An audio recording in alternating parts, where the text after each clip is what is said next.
Hallelujah. യേശുവേ നന്ദി, പരിശുദ്ധാത്മാവേ നന്ദി. ഹല്ലേലൂയ. ഈ സായാഹ്നത്തിൽ കർത്താവിൻ്റെ ആലയത്തിലേക്ക് അവിടുന്ന് പ്രത്യേകം നമ്മളെ തിരഞ്ഞെടുത്ത് കൊണ്ടുവന്നു. ഇത് നമ്മുടെ പദ്ധതിയല്ല, കർത്താവിൻ്റെ പദ്ധതിയാണ്. Hallelujah, hallelujah.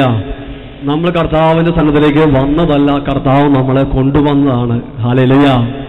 വിശ്വസിക്കുന്നുവോ? വിശ്വസിക്കുന്നുവോ? വിശ്വസിക്കുന്നത് വളരെ രണ്ട് ഹല്ലേലൂയ ഉറക്കെ പറയാം, ശക്തിയോടെ. പ്രൈസല്ലോ. കർത്താവ് നമ്മളെ കൊണ്ടുവന്നതാണെങ്കിൽ കർത്താവിന് ചില കാര്യങ്ങൾ ഈ സായാഹ്നത്തിൽ നമ്മുടെ ജീവിതത്തിൽ ചെയ്യാൻ കർത്താവ് പദ്ധതിയിട്ടിട്ടുണ്ട്. പ്രൈസല്ലോ. വിശുദ്ധ ഗ്രന്ഥത്തിൽ പഴയ നിയമത്തിലാണെങ്കിലും പുതിയ നിയമത്തിലാണെങ്കിലും ഏതെങ്കിലും വ്യക്തി കർത്താവിൻ്റെ സന്നിധിയിലേക്ക് വന്നാൽ അവിടെ എന്തെങ്കിലും സംഭവിക്കാതെ ആ വ്യക്തികൾ തിരിച്ചു പോകാറില്ല. ഹല്ലേലൂയ. യേശുവേ നന്ദി. ഇനി ഏതെങ്കിലും വ്യക്തിയുടെ അടുത്തേക്ക് യേശു ചെന്നാലും ദൈവം ഇറങ്ങി ചെന്നാലും വ്യത്യാസം ഉണ്ടാകുന്നതിനല്ല, മറിച്ച് ദൈവത്തിന്റെ സന്നിധിയിലേക്ക് ഇരുന്ന വ്യക്തികൾക്കാണ് വ്യത്യാസം ഉണ്ടാകുന്നത്. പ്രൈസലോ. ഹല്ലേലൂയ. അങ്ങനെയാണെങ്കിൽ ഈ സായാഹ്നത്തിൽ ഈ കൺവെൻഷൻ ഗ്രൗണ്ടിൽ കർത്താവ് നമ്മളെ ഒരുമിച്ച് കൂട്ടിയിട്ടുണ്ടെങ്കിൽ, കർത്താവിന്റെ സന്നിധിയിലേക്ക് കർത്താവ് നമ്മളെ കൊണ്ടുവന്നിട്ടുണ്ടെങ്കിൽ നമ്മുടെ ജീവിതത്തിൽ ഈ മണിക്കൂറുകളിൽ കർത്താവ് എന്തൊക്കെയോ ചെയ്തുകൊണ്ടിരിക്കുന്നുണ്ട്. ഹല്ലേലൂയ. യേശുവേ നന്ദി, പരിശുദ്ധാത്മാവേ നന്ദി. ഒരു നിമിഷം വലതുകര ഉയർത്തി ശബ്ദം ഉയർത്തി ഏറ്റുപറഞ്ഞ് പ്രാർത്ഥിക്കാം. പരിശുദ്ധാത്മാവായ ദൈവമേ, ഈ സായാഹ്നത്തിൽ ഞങ്ങളുടെ ജീവിതങ്ങളെ അഭിഷേകം ചെയ്യണമേ. ഈ കാലഘട്ടത്തിൽ ഞങ്ങളിലൂടെ സ്വർഗം എന്താഗ്രഹിക്കുന്നുവോ, സഭാമാതാവ് എന്താഗ്രഹിക്കുന്നുവോ അത് നിർവഹിക്കുവാൻ ഞങ്ങളെ അഭിഷേകം ചെയ്യണമേ, ഞങ്ങളെ ശക്തിപ്പെടുത്തണമേ. Hallelujah, hallelujah. വചനം സ്വീകരിക്കുവാൻ ഞങ്ങളെ ഹൃദയങ്ങളെ ഒരുക്കണമേ. എല്ലാ വിധത്തിലുള്ള അസ്വസ്ഥതകളിൽ നിന്നും ഞങ്ങളുടെ ശരീരത്തിനെയും മനസ്സിനെയും ആത്മാവിനെയും വിമോചിപ്പിക്കണമേ. രണ്ട് കരങ്ങളും സ്വർഗത്തിലേക്ക് ഉയർത്തി തുടർന്നുള്ള ശുശ്രൂഷ സമയത്ത് അപ്പോസ്തലപ്രവർത്തനം 10:44 പത്രോസ് ഇത് പറഞ്ഞുകൊണ്ടിരുന്നപ്പോൾ തന്നെ കേട്ടുകൊണ്ടിരുന്ന എല്ലാവരുടെയും മേൽ പരിശുദ്ധാത്മാവ് വന്നു. ഈ ഒരു ഉന്നതമായ അഭിഷേകം ഈ മണിക്കൂറിൽ നമ്മുടെ ഓരോരുത്തരെയും ജീവിതത്തിൽ സംഭവിക്കാൻ ആഗ്രഹിച്ച് സ്വതന്ത്രമായി ഒന്ന് സ്തുതിക്കാം. Hallelujah, hallelujah, hallelujah. ഓ പരിശുദ്ധാത്മാവേ, അപ്പസ്തോലിക സഭയുടെ ശക്തിയെ ആദ്യ കാലഘട്ടം മുതൽ ഈ നിമിഷം വരെ സഭയെ നയിക്കുന്ന ശക്തി സ്രോതസ് ഈ കൂട്ടായ്മയെ ഒന്ന് ഞങ്ങൾ നയിക്കണമേ, ഞങ്ങളെ അഭിഷേകം ചെയ്യണമേ, ഞങ്ങളെ ഒരുക്കണമേ. ലോകത്തിന് വേണ്ടി, ദേശത്തിന് വേണ്ടി, സഭയ്ക്ക് വേണ്ടി ഞങ്ങളെ ഉയർത്തണമെന്ന് പ്രാർത്ഥിക്കുന്നു. Hallelujah, hallelujah, hallelujah. യേശുവേ, യേശുവേ, യേശുവേ. Hallelujah, hallelujah. യേശുവേ നന്ദി. കരങ്ങൾ താഴ്ത്താം. വിശുദ്ധ ഗ്രന്ഥത്തിൽ അനുഗ്രഹം പ്രാപിച്ച വ്യക്തികളുടെ ജീവിതങ്ങളെ പരിശോധിക്കുമ്പോൾ അത് പഴയ നിയമത്തിലാണെങ്കിലും പുതിയ നിയമത്തിലാണെങ്കിലും അനുഗ്രഹം പ്രാപിച്ച സകല വ്യക്തികളുടെയും ജീവിതത്തിൽ ചില പ്രത്യേക അടിസ്ഥാന സ്വഭാവങ്ങളിൽ അവർ വിശ്വസ്തത പുലർത്തിയിരുന്നു എന്നുള്ളത് വ്യക്തമാണ്. Hallelujah, hallelujah. പഴയ നിയമത്തിൽ പ്രത്യേകം കർത്താവിന് തിരഞ്ഞെടുക്കപ്പെട്ട് അനുഗ്രഹം പ്രാപിച്ച ഒരു പ്രവാചകനാണ് മോശ പ്രവാചകൻ. മോശ പ്രവാചകനെ കുറിച്ച് ദൈവത്തിന്റെ വചനം ഇപ്രകാരം സാക്ഷ്യപ്പെടുത്തുന്നു: ഇസ്രായേലിൽ മോശ പ്രവാചകനെ പോലെ ഇതിനു മുമ്പ് ഇതുപോലെ ഒരു പ്രവാചകൻ ഉണ്ടായിട്ടില്ല. അവന്റെ കാലത്തിന് ശേഷവും ഇതുപോലെ ഒരു പ്രവാചകൻ ഉണ്ടായിട്ടില്ല. ഹല്ലേലൂയ. യേശുവേ നന്ദി, പരിശുദ്ധാത്മാവേ നന്ദി.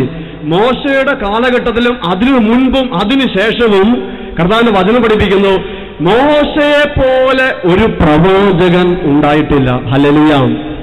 എന്തുകൊണ്ട് മോശയെ ദൈവം ഇത്രയും തിരഞ്ഞെടുത്തു, ഇത്രയും സ്വന്തമായി സ്വീകരിച്ചു, ഇത്രയും ഒരു അംഗീകാര മുദ്ര മോശയുടെ ജീവിതത്തിൽ കൊടുത്തു? മോശ ചെയ്ത അത്ഭുതങ്ങളുടെ അടിസ്ഥാനത്തിലാണോ? മോശയുടെ വിജ്ഞാനത്തിന്റെ അടിസ്ഥാനത്തിലാണോ?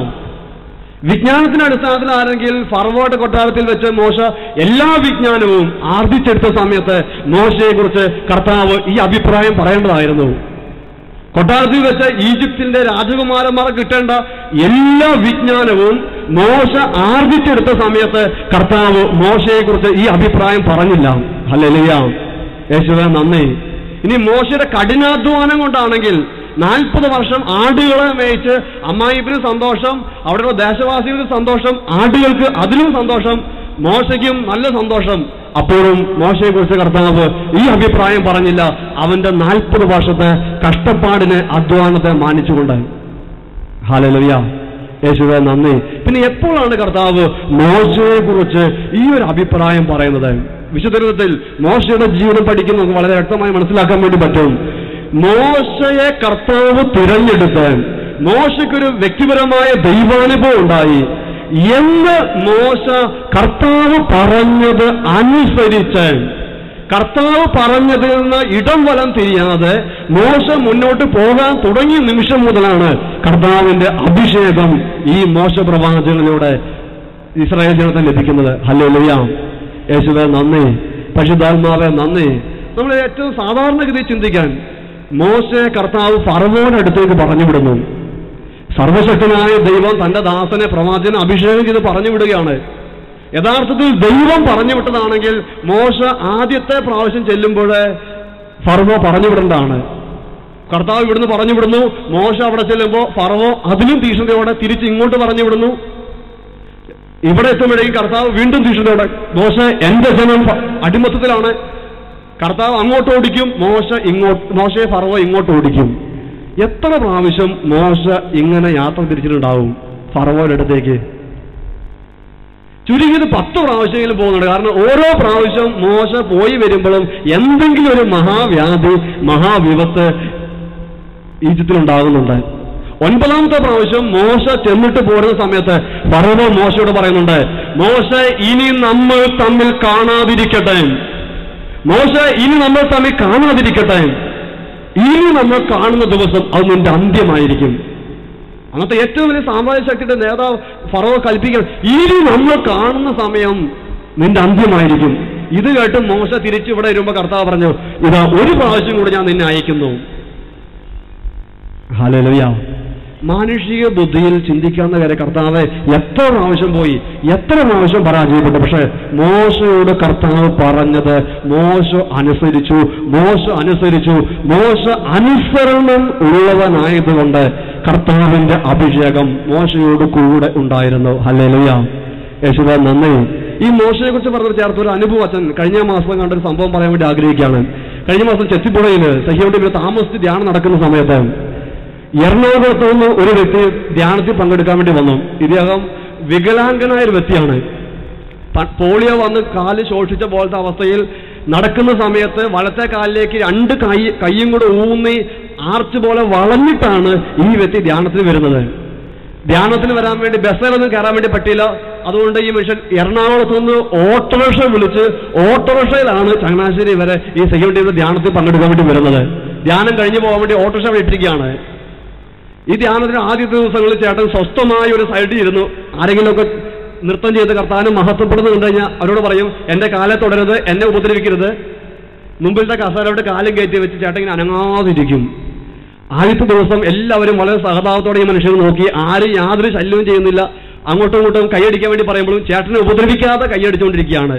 2ാമത്തെ ദിവസവും ഈ ചേട്ടൻ എല്ലാവരും കൈയടിക്കുമ്പോഴും എല്ലാവരും ചാടി കർത്താവിനെ മഹത്വപ്പെടുത്തുമ്പോഴും ചുറ്റുള്ളവരെ നോക്കും. ചേട്ടൻ ഇങ്ങനെ പാട്ട് ആസ്വദിച്ചുകൊണ്ടിരിക്കും.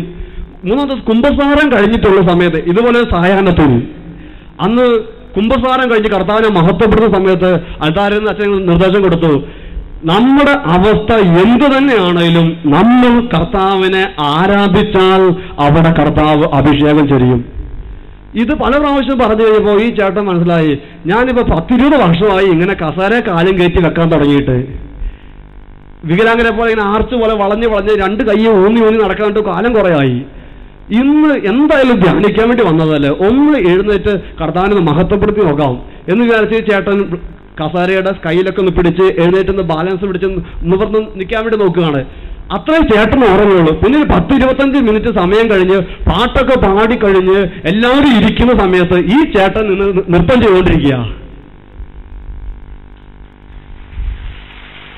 ഹല്ലേലൂയ, അന്ന് ആ പാട്ട് പാടുന്നത് കഴിഞ്ഞ് അൾത്താറയിലേക്ക് ഈ ചേട്ടൻ ഓടി വന്നിട്ട് പറഞ്ഞു, അച്ഛാ ഞാൻ വന്നപ്പോൾ ഇങ്ങനെ ആർച്ച് പോലെ വളഞ്ഞു കുത്തി 2 കൈയും മുട്ട വെച്ചിട്ട് നടന്നിരുന്നത്, ഇങ്ങോട്ട് വന്നപ്പോഴും കഴിഞ്ഞ 2 ദിവസം ഞാൻ അനങ്ങാതിരിക്കുകയായിരുന്നു. എന്നാൽ കഴിഞ്ഞ മണിക്കൂർ അച്ഛൻ പറഞ്ഞില്ലേ കർത്താവിനെ ആരാധിച്ചാൽ വിടുതലുണ്ടാവുമെന്ന് പറഞ്ഞപ്പോൾ ഞാൻ വിചാരിച്ചു ഇത്രയും കാലം എന്തായാലും ഇങ്ങനെ ഇരുന്നു, ഇനിയിപ്പോ ഇന്ന് ഒന്ന് കർത്താവിനെ സ്തുതിച്ചിട്ട് എന്തെങ്കിലും പറ്റുവാണെ പറ്റിക്കോട്ടെ എന്ന് പറഞ്ഞ് എഴുന്നേറ്റ ചേട്ടന് ഓർമ്മയുള്ളൂ. എന്നിട്ട് ചേട്ടൻ വന്ന് സ്റ്റേജിൽ വന്ന് ഒരു 2-3 മിനിറ്റ് സമയം ഓട്ടവും ചാട്ടമായിരുന്നു. ഇപ്പൊ എനിക്ക് ചാടാൻ കുഴപ്പമില്ല, ഇരിക്കാൻ കുഴപ്പമില്ല. ഹല്ലേലൂയ. 2 ദിവസം കാല് കസേര കയറ്റി വെച്ചിരുന്ന സമയത്തല്ല ഈ ചേട്ടന് സൗഖ്യം കിട്ടിയത്. ആരോഗ്യം അനുവദിക്കുന്നില്ലെങ്കിൽ പോലും ഒരു നിർദ്ദേശം അനുസരിച്ചപ്പോൾ കർത്താവിന്റെ അഭിഷേകം ആ വ്യക്തിയിലേക്ക് വന്നു. ഹല്ലേലൂയ. യേശുവേ നന്ദി. അനുസരണം എന്ന പുണ്യം അനുഗ്രഹത്തിന്റെ അടിസ്ഥാനമായി കർത്താവ് കണക്കാക്കുന്നു. ഹല്ലേലൂയ. യേശുവേ നന്ദി. യേശയ്യാ പ്രവാചകനിലൂടെ ഇസ്രായേൽ ജനത്തോട് കർത്താവ് വളരെ വ്യക്തമായി പഠിപ്പിക്കുന്ന ഒരു കാര്യമുണ്ട്. യേശയ്യായുടെ പ്രവചനം 1-ാം അധ്യായത്തിൽ 19-ാമത്തെ തിരുവചനത്തിൽ യേശയ്യാ പ്രവചന കർത്താവ് ഇസ്രായേലിനോട് പ്രത്യേകം പഠിപ്പിക്കുകയാണ്. യേശയ്യായുടെ പ്രവചനം 1-ാം അധ്യായം 19-ാം തിരുവചനം. അനുസരിക്കാൻ സന്നദ്ധരെങ്കിൽ നിങ്ങൾ ഐശ്വര്യം ആസ്വദിക്കും. അനുസരിക്കാൻ സന്നദ്ധരെങ്കിൽ നിങ്ങൾ ഐശ്വര്യം ആസ്വദിക്കും. ഹല്ലേലൂയ. ഒരു നിമിഷത്ത് വലതുകര ഉയർത്തി ഈ വചനം ഉറക്കെ പറയാം. അനുസരിക്കാൻ സന്നദ്ധരെങ്കിൽ നിങ്ങൾ ഐശ്വര്യം ആസ്വദിക്കും. ഒന്നുകൂടെ ഉറക്കെ പറയാം. അനുസരിക്കാൻ സന്നദ്ധരെങ്കിൽ നിങ്ങൾ ഐശ്വര്യം ആസ്വദിക്കും. അടുത്തുള്ള ഷെയ്ഖാന്റെ കൊടുത്ത് മുഖത്ത് നോക്കി പുഞ്ചിരിച്ച് സന്തോഷത്തോടെ പറയാം. അനുസരിക്കാൻ സന്നദ്ധരെങ്കിൽ നിങ്ങൾ ഐശ്വര്യം ആസ്വദിക്കും. ഇടത്ത മറ്റുള്ളവർ ഉറക്കെ പറയാം. ഹല്ലേലൂയ. യേശുവേ നന്ദി. ഇന്ന് അഭിഷേകം പ്രാപിക്കാൻ ആത്മീയ മണ്ഡലത്തിലാണെങ്കിലും ഭൗതിക മണ്ഡലത്തിലാണെങ്കിലും ഐശ്വര്യം പ്രാപിക്കാൻ അഭിവൃദ്ധി പ്രാപിക്കാൻ ആഗ്രഹിക്കുന്ന അനേകരുണ്ട്. പക്ഷെ അതിനുവേണ്ടി കർത്താവ് പറയുന്ന ചില അനുസരണങ്ങൾ ചെയ്യാൻ സാധിക്കുമ്പോൾ അഭിഷേകം നമ്മുടെ ജീവിതം ഉണ്ടാവുള്ളൂ. ഹല്ലേലൂയ. മോശയോട് കർത്താവ് പറഞ്ഞു നീ ഫറവോയുടെ അടുത്ത് പോകണം. 3 പ്രാവശ്യം പോയി, 4 പ്രാവശ്യം പോയി, 9 പ്രാവശ്യം പോയി.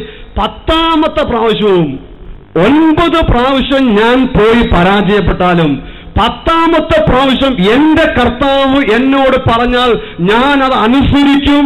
ഞാനത് അനുസരിച്ച് കർത്താവ് പറഞ്ഞ പോലെ പ്രവർത്തിക്കും. മോശയുടെ വിശ്വസ്തത ആയിരുന്നു. ഹല്ലേലൂയ. യേശുവേ നന്ദി. അതുകൊണ്ട് തന്നെ മോശയുടെ ജീവിതത്തിൽ മോശ മുന്നോട്ട് പോകും തോറും മോശയുടെ കർത്താവ് പറഞ്ഞു കടലിന്റെ അടുത്ത് നിന്നപ്പോൾ നീ വടി നീട്ടുക. അതിനു മുമ്പ് കടലിൽ പിളർന്നൊരു അത്ഭുതം മോശ കണ്ടിട്ടില്ല. വല്ല ചങ്ങാടം ഉണ്ടാക്കാനോ നോഹയോട് പറഞ്ഞ പോലെ പെട്ടകം ഉണ്ടാക്കാനോ പറഞ്ഞ പിന്നെയും ലോജിക്കലായിട്ട് മനസ്സിലാക്കാവുന്ന കാര്യമാണ്. ആടിനെ മേക്കുന്ന വടി നീട്ടാൻ വേണ്ടി പറഞ്ഞു. മോശ കർത്താവ് പറഞ്ഞനുസരിച്ചു. നിസ്സാരമായ ഒരു അനുസരണത്തിലൂടെ അതുവരെ ദൈവം ഇടപെടാത്ത രീതിയിൽ ചെങ്കടലിൽ 2ആയി പിളർന്നു. ഹല്ലേലൂയ. യേശുവേ നന്ദി. നമുക്ക് ചെയ്യാൻ പറ്റുന്ന ചെറിയ കാര്യങ്ങൾ നമ്മൾ ചെയ്യുമ്പോൾ നമുക്ക് ചെയ്യാൻ പറ്റാത്ത വലിയ കാര്യങ്ങൾ കർത്താവ് ചെയ്യും. ഹല്ലേലൂയ. യേശുവേ നന്ദി. ശിഷ്യന്മാരോട് 5 അപ്പവും 2 മീനും കൊണ്ടുവരാൻ വേണ്ടി പറഞ്ഞു. ഈശോ അത് വാഴ്ത്തി കൃതജ്ഞതാസ്തോത്രം ചെയ്തു. നമുക്ക് കൊടുത്തപ്പോൾ മിച്ചം വന്നത് അനേകർക്ക് തൃപ്തിയാവോളം കിട്ടി. ഹല്ലേലൂയ. യേശുവേ നന്ദി. അങ്ങനെ മോശ പ്രവാചകൻ അനുഗ്രഹം പ്രാപിച്ചതിന്റെ പിന്നിൽ മോശയുടെ അനുസരണം എന്ന പുണ്യമാണ്. ഹല്ലേലൂയ. ജോഷുവയുടെ ജീവിതത്തിലാണെങ്കിലും ജോഷു ജെറീക്കോ കോട്ടയെ തകർക്കുമ്പോഴും അതുവരെ ഒരു യുദ്ധത്തിലും കേൾക്കാത്ത യുദ്ധതന്ത്രം കോട്ടയ്ക്ക് ചുറ്റും നടന്ന് 7 ദിവസം കാഹളം മുതുക സ്തുതിക്കുക. ബുദ്ധിയുള്ള ആരും സമ്മതിക്കാത്ത യുദ്ധതന്ത്രമാണ്. പക്ഷെ കർത്താവ് പറഞ്ഞത് ജോഷുവ അനുസരിച്ചു, ജോഷുവ അനുഗ്രഹം പ്രാപിച്ചു. ഹല്ലേലൂയ. പുതിയ നിയമത്തിൽ പത്രോസിനോട് കർത്താവ് പറഞ്ഞു, പത്രോസ് വഞ്ചിയുടെ വലതുവശത്ത് വല എറിയുക. വഞ്ചിയെക്കുറിച്ച് യേശു പറയുകയാണെങ്കിൽ ലോജിക്കലായി നമുക്ക് മനസ്സിലാക്കാൻ വേണ്ടി പറ്റും. കാരണം യേശുവിന്റെ പിതാവ് ആശാരിയാണ്. ആശാരി ചെറുക്കന് മരപ്പണി അറിയാം. വഞ്ചിയെക്കുറിച്ച് പറയാൻ വേണ്ടി പറ്റും. എന്നാൽ ഇവിടെ യേശു പറഞ്ഞത് വഞ്ചിയെക്കുറിച്ചല്ല, വഞ്ചിയിലിരുന്ന് മീൻ പിടിക്കുന്നതിന്റെ തൊഴിലിനെ കുറിച്ചാണ്. മീൻപിടുത്തത്തെക്കുറിച്ച് ആശാരി ചെറുക്കനാണോ പരിചയം കൂടുതൽ, പത്രോസിനാണോ പരിചയം കൂടുതൽ? അവിടെ പത്രോസ് ഒന്നും തർക്കിക്കാൻ നിൽക്കില്ല. കർത്താവെ നീ പറഞ്ഞതനുസരിച്ച് ഞാൻ വളയിറക്കാം. അതുവരെ പത്രോസിന് കിട്ടാത്ത മീൻ അന്ന് കിട്ടി. ഹല്ലേലൂയ. യേശുവേ നന്ദി. അനുസരിച്ചവരെല്ലാം പഴയ നിയമത്തിലും പുതിയ നിയമത്തിലും അനുഗ്രഹം പ്രാപിച്ചിട്ടുണ്ട്. Praise the Lord. ഹല്ലേലൂയ. അതേസമയം അഭിഷേകം നഷ്ടപ്പെടുത്തിയ വ്യക്തികൾ അനുസരണക്കേടിലൂടെ അഭിഷേകം നഷ്ടപ്പെടുത്തിയ വ്യക്തികളാണ്. സാംസോട് കർത്താവ് പറഞ്ഞു, നിന്റെ മുടിയുടെ രഹസ്യം നീ ആരോടും പറയരുത്, മുടി മുറിച്ചു കളയരുത്. പക്ഷെ അവൻ ആ രഹസ്യം വെളിപ്പെടുത്തി, അവൻ അനുസരണക്കേട് കാണിച്ചു, അവന്റെ അഭിഷേകം നഷ്ടപ്പെട്ടു പോയി. ശിഷ്യന്മാരുടെ കർത്താവ് പറഞ്ഞു, ഗത്സമനി രക്തം വീർന്ന് പ്രാർത്ഥിച്ച സമയത്ത് പ്രലോഭനത്തിൽ അകപ്പെടാതിരിക്കാൻ ഉണർന്നിരുന്നു പ്രാർത്ഥിക്കുക. അവർക്ക് സാധാരണ മനുഷ്യന്റെ അവസ്ഥയുള്ളൂ, ഉറങ്ങാതെ ഇരിക്കാൻ പറ്റിയില്ല. അനുസരണക്കേട് കാണിച്ചു, അവര് പ്രലോഭനത്തിൽ അകപ്പെട്ടു പോയി. അനുസരണക്കേട് കാണിച്ചവരൊക്കെ അഭിഷേകം നഷ്ടപ്പെടുത്തിയിട്ടുണ്ട്. ഹല്ലേലൂയ, യേശുവേ നന്ദി. ഇതോട് ചേർത്ത് സാമുവേലിന്റെ 1-ാമത്തെ പുസ്തകത്തിൽ അനുസരണത്തെക്കുറിച്ചുള്ള അടിസ്ഥാന ചിന്ത വെച്ചുകൊണ്ട് അനുസരണക്കേട് കാണിക്കുന്ന വ്യക്തി എത്ര വലിയ ആരാധന നടത്തിയാലും എത്ര വലിയ ആത്മീയ ശുശ്രൂഷകളിൽ പങ്കെടുത്താലും കർത്താവിന് അവന്റെ മേൽ പ്രീതിയില്ല. ഹല്ലേലൂയ, യേശുവേ നന്ദി. അനുസരണക്കേട് കാണിക്കുന്ന വ്യക്തി, വചനത്തോട് വിശ്വസ്ത പുലർത്താത്ത വ്യക്തി വേറെ എത്ര മഹത്തായ ആരാധനകൾ നടത്തിയാലും അവന്റെ അനുസരണക്കേട് വെച്ചിട്ടുള്ള ബലിയർപ്പണം കർത്താവിന് പ്രീതികരമല്ല. സാമൂഹ്യ 1-ാമത്തെ പുസ്തകത്തിൽ 15-ാം അധ്യായത്തിൽ സാവൂൾ രാജാവ് അവന്റെ അഭിഷേകം നഷ്ടപ്പെടുത്തി കളയുന്ന, രാജ്യത്വം നഷ്ടപ്പെടുത്തി കളയുന്ന ഒരു ഭാഗം വിവരിക്കുന്നുണ്ട്. അതിന്റെ പശ്ചാത്തല പ്രകാരമാണ് കാനാൻ ദേശത്തേക്ക് കർത്താവ് ഇസ്രായേൽ ജനത്തെ മോശയുടെയും ജോഷുടെയും നേതൃത്വത്തിൽ പറഞ്ഞു വിടുമ്പോൾ, ഓരോ വിജാതി ദേശത്തൂടെ കടന്നു പോകുമ്പോൾ അമലേക്യരുടെ ദേശത്തെത്തിയപ്പോൾ അവര് വേണ്ട വിധം ഇസ്രായേലിനെ ബഹുമാനിച്ചില്ല, വേണ്ട സൗകര്യങ്ങൾ ചെയ്തു കൊടുത്തില്ല. അന്ന് ജനം കുറച്ച് ഞെരുക്കം അനുഭവിച്ചു. പിന്നീട് കർത്താവിന്റെ ജനം പ്രാർത്ഥിച്ച് രാജാവിനെ കിട്ടിക്കഴിഞ്ഞപ്പോൾ ഈ സാമൂലിനോട് കർത്താവ് വളരെ വ്യക്തമായി ഒരു കൽപ്പന കൊടുത്തു. സാമൂലിന്റെ 1-ാമത്തെ പുസ്തകം 15-ാമത്തെ അധ്യായത്തിൽ 3-ാമത്തെ തിരുവചനം നമുക്ക് ആ വചനം ഒന്ന് വായിച്ചു കേൾക്കാം. 15-ാം അധ്യായം 3-ാം തിരുവചനം. ആകയാൽ നീ പോയി അമലേഖ്യരെ എല്ലാം വധിക്കുകയും അവർക്കുള്ളതെല്ലാം നശിപ്പിക്കുകയും ചെയ്യുക. അവർക്കുള്ളതെല്ലാം നശിപ്പിക്കുകയും ചെയ്യുക. ആരും അവശേഷിക്കാത്ത വിധം സ്ത്രീ പുരുഷന്മാരെയും കുട്ടികളെയും ശിശുക്കളെയും ആടുമാടുകൾ ഒട്ടകങ്ങൾ കഴുതകൾ എന്നിവയെയും കൊന്നുകളയുക. ശത്രുവിനെ നശിപ്പിക്കാൻ വേണ്ടി കർത്താവ് കൽപ്പന കൊടുക്കുമ്പോൾ ഓരോ കൃത്യമായ കാര്യങ്ങൾ പറഞ്ഞിട്ട് ആരോടും കരുണ കാണിക്കരുത് എന്ന് പറഞ്ഞ് ഈ ഒരു ദൗത്യം സാവൂളിനെ കർത്താവ് ഏൽപ്പിച്ചു വിടുമ്പോൾ സാവൂള് അനുസരണമുള്ള വ്യക്തിയാണ്. കർത്താവ് പറഞ്ഞ കാര്യം ഉടനടി ചെയ്യാൻ വേണ്ടി പോയി, ശത്രുവിനെ നശിപ്പിക്കാൻ വേണ്ടി പോയി. പക്ഷെ കർത്താവ് പറഞ്ഞ കാര്യം സാവൂള് അനുസരിക്കുന്നതിന്റെ ഇടയിൽ തന്നെ സാവൂള് ചില അനുസരണക്കേടുകൾ, വളരെ നിസ്സാരമെന്ന് തോന്നാവുന്ന ചില അനുസരണക്കേടുകൾ കാണിച്ചു. കർത്താവ് പറഞ്ഞു, ആരെയും ജീവനോട് അവശേഷിപ്പിക്കരുത്, മൃഗങ്ങളോട് പോലും കാരുണ്യം കാണിക്കരുത്, കുഞ്ഞുങ്ങളോട് പോലും ദയ കാണിക്കരുത്, എല്ലാവരെയും നശിപ്പിച്ചു കളയണം. ഇങ്ങനെ കർത്താവ് പറഞ്ഞിട്ട് 15-ാം അധ്യായത്തിൽ 9-ാമത്തെ വാക്യം വചനം പഠിപ്പിക്കുന്നു.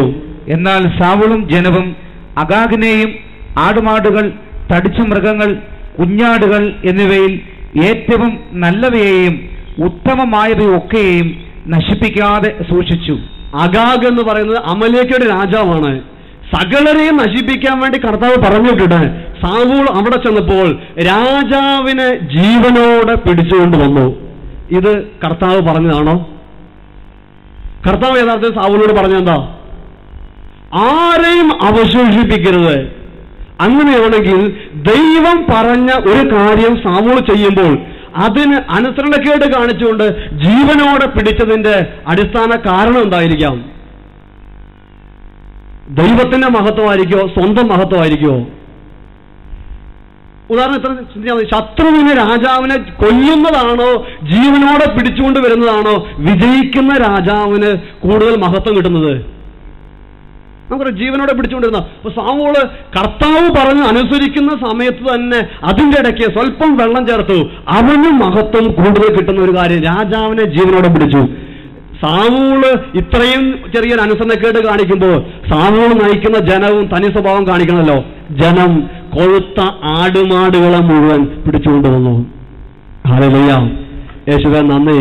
നമ്മൾ വിചാരിക്കുന്ന പോലെ പെരുന്നാൾ ആഘോഷിക്കാനോ പേത്തത്തെ ആഘോഷിക്കാനോ ക്രിസ്മസിനെ ആഘോഷിക്കാൻ വേണ്ടിയിട്ടല്ല ഇവര് ഈ ആടുമാടുകളെ പിടിച്ചുകൊണ്ടത്. വളരെ നല്ല ഉദ്ദേശമാണ്, അതും വളരെ സ്പിരിച്വൽ മോട്ടിവേഷൻ, ലക്ഷ്യം വളരെ നല്ലതാണ്.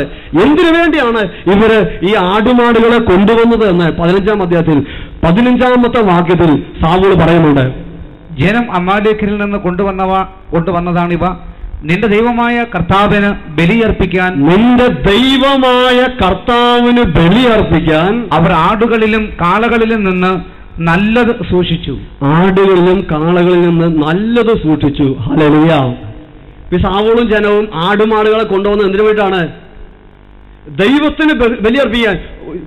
കുളമ്പ് തേയ്മാനില്ലാത്ത, പല്ല് പൊഴിഞ്ഞു പോകാത്ത, ഒരു വൈകല്യമില്ലാത്ത, ലക്ഷണമൊത്ത മൃഗത്തെ ബലിയർപ്പിക്കുന്ന ഇസ്രായേലിലെ ദഹന ബലി അർപ്പിക്കാൻ വേണ്ടി ഏറ്റവും നല്ല മൃഗത്തെ കർത്താവിനുള്ള സ്നേഹം കൊണ്ട് പിടിച്ചുകൊണ്ടുവന്നതാണ്. എന്റെ ദൈവമായ കർത്താവിന് ബലി അർപ്പിക്കാൻ വേണ്ടി ജനം കൊണ്ടുവന്നതാണ്. സാവൂളിന്റെ പ്രവൃത്തി നന്നായോ? ദൈവത്തോട് സ്നേഹമില്ലേ? ആത്മീയ കാര്യങ്ങൾ തീക്ഷ്ണതയില്ലേ? ഇങ്ങനെ സാവൂൾ ഇരിക്കുന്ന സമയത്താണ് 22-ാമത്തെ വാക്യത്തിൽ സാമൂലിനോട് സാമുവേൽ പ്രവാചകനിലൂടെ കർത്താവ് പറയുന്നു. 15-ാം അധ്യായത്തിൽ 22-ാമത്തെ വാക്യം. തന്റെ കൽപ്പന അനുസരിക്കുന്നതോ ദഹനബലികളും മറ്റ് ബലികളും അർപ്പിക്കുന്നതോ കർത്താവിന് പ്രീതികരം. അനുസരണം ബലിയേക്കാൾ ശ്രേഷ്ഠം, മുട്ടാടുകളുടെ മേധസ്സിനേക്കാൾ ഉത്കൃഷ്ടം. ഹല്ലേലൂയ. സാവൂൽ രാജാവ് വലിയ അഭിമാനത്തോടുകൂടി കൊഴുത്ത മൃഗങ്ങളെ ബലിയർപ്പിക്കാൻ വേണ്ടി, പിടിച്ചെടുത്ത കൊഴുത്ത മൃഗങ്ങളെ ബലിയർപ്പിക്കാൻ വേണ്ടി ഇങ്ങനെ ഇരിക്കുന്ന സമയത്താണ് കർത്താവ് സാമൂലിനോട് പറഞ്ഞു. സാമൂൽ പറഞ്ഞു, തന്റെ കൽപ്പന അനുസരിക്കുന്നതോ ദഹനബലികളും മറ്റു ബലികളും അർപ്പിക്കുന്നതോ കർത്താവിന് പ്രീതികരം. ഹല്ലേലൂയ. യേശുവേ നന്ദി. ഇവിടെ സാവൂൾ ബലി അർപ്പിക്കാൻ വേണ്ടി നിൽക്കുമ്പോൾ സാവൂലിന്റെ മേൽ കർത്താവിന് പ്രീതിയാണോ ഉള്ളത്? ജനത്തിന്റെ മേൽ കർത്താവിന് സ്നേഹമാണോ ഉള്ളത്? അനുസരണക്കേട് കാണിക്കുന്നവൻ എത്ര വലിയ ബലി അർപ്പിച്ചാലും കർത്താവിന്റെ വചനം പഠിപ്പിക്കുന്നു, അനുസരണം ബലിയേക്കാൾ ശ്രേഷ്ഠം. ഹല്ലേലൂയ. യേശുവേ നന്ദി. സാവൂൽ രാജാവിന്റെ അഭിഷേകം ചോർന്നു പോകുവാൻ, സാമൂലിന്റെ രാജ്യത്വത്തിൽ നിന്ന് കർത്താവ് അവനെ തിരസ്കരിക്കുവാൻ ദൈവം പറഞ്ഞ കാര്യം അനുസരിച്ചില്ല എന്നുള്ളതാണ് അവന്റെ അടിസ്ഥാന തിന്മ. ഹല്ലേലൂയ. യേശുവേ നന്ദി. അതും ദൈവിക കാര്യങ്ങൾക്ക് വേണ്ടിയാണെങ്കിൽ പോലും, ലക്ഷ്യം നല്ലതാണെങ്കിൽ പോലും, കർത്താവിന് വേണ്ടി എന്ന പേരിലാണ് നമ്മൾ ചെയ്യുന്നതെങ്കിൽ പോലും അവിടെ വചനത്തിൽ മായം ചേർക്കുന്നുണ്ടെങ്കിൽ, അനുസരണക്കേട് കാണിക്കുന്നുണ്ടെങ്കിൽ അങ്ങനെയുള്ള വ്യക്തികളുടെ ബലിയർപ്പണത്തിൽ കർത്താവിന് പ്രീതി